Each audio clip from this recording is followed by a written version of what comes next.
Um, huh. Welcome to the Time Treadmill. I'm Ron, and these are my sweaty thoughts about Doctor Who. Huh.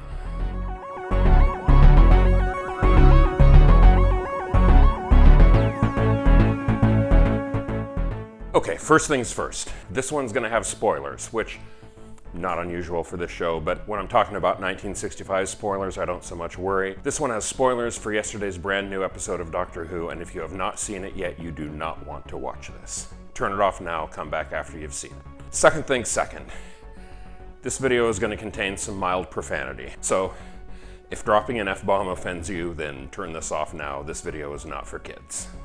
Alright, are we all good? Good. Fucking John Barrowman! Okay, so here's the deal. Yesterday, I'm out with my autistic son at Epcot doing our usual Sunday Epcot things. He's taking pictures of princesses, I'm saying hello to people we know along the way, and that involves a fair amount of standing in lines. You may have heard Disney has the occasional line. So I'm standing there in line, flipping through Facebook, and believe me, I'm thinking of how much I enjoyed the season opener of Doctor Who, Spyfall, how I was completely unspoiled on the big reveal, and how amazing it was when I was caught completely flat-footed. So I already know that last night's episode is going to have some big reveals in it. I'm already planning on not looking at any Doctor Who news sites. I know that the official Facebook channel won't reveal anything until at least the next day. And I know that most of my friends who watch Doctor Who are on the West Coast, so they're 3 hours behind me. I don't have to worry about them. So I'm comfortable flipping through Facebook. And I'm reading the latest on everything, and then fucking John Barrowman comes up with, "Captain Jack's back. How did you like the big reveal?" And I was like, fuck you, John Barrowman! God damn it. Okay, I'm done swearing. I promise I'm done swearing. I hope. Oh, give me 1 second.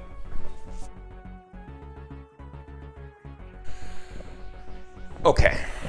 So if you made it this far, I assume you've either watched the episode or you don't care about spoilers. And if you're in the latter group, as you have already surmised, Captain Jack Harkness makes a big return in this episode. And I was pissed to have that spoiled for me. And even the official Facebook channel put up a post saying, "Shh, be quiet, don't spoil anything, we won't talk about it here for another 24 hours. Because the official channel knows that this is a show with a global audience that's going to roll out at different time zones across the world. Meanwhile, John Barrowman can't wait even a couple of hours, and it won't even air on the east coast of the United States for another 3 hours, let alone the west coast. So he jumped the entire continent of North America, and No, I promised I wouldn't swear anymore. So, let me sum up my feelings of John Barrowman with this. I have met him. His autograph is on my poster. You want to see it? Here, let me show this to you. 1 second.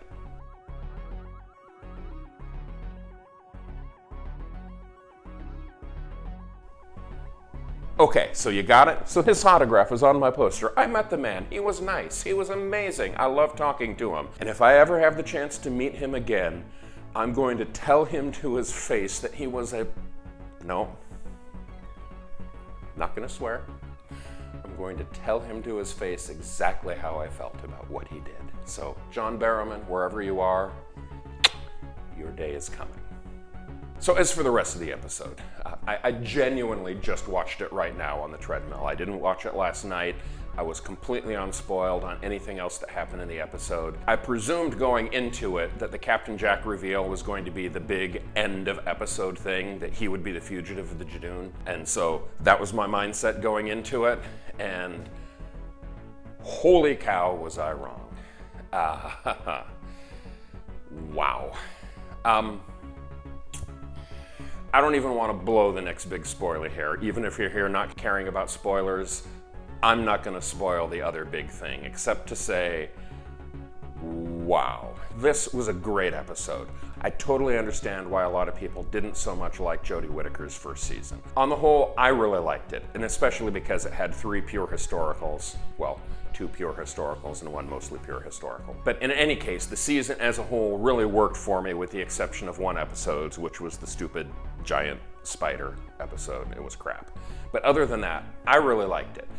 But I also know that Chris Chibnall went into that season swearing to have no returning monsters, no returning enemies. It would be 100% new stories, which I really appreciated him trying to stake out new territory for the series and do something bold and fresh and new. For a lot of people, that didn't so much work, and I totally get it. So now here we are with this season, Jodie Whittaker's second series, and clearly that memo has gone out the window. We've had back the Master, we've had back the Judoon, we've got back Captain Jack Harkness. So obviously Chris Chibnall is ready to start playing around with the show's legacy. I don't know whether he made that course correction himself or whether the BBC came to him and said, look, dude, you gotta swing back the other direction.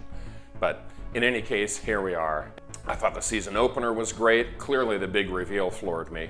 I did think Orphan 55 was a little wobbly, but last week's episode with Nikolai Tesla was phenomenal, and this week's episode was fantastic, and I am psyched for the rest of the season.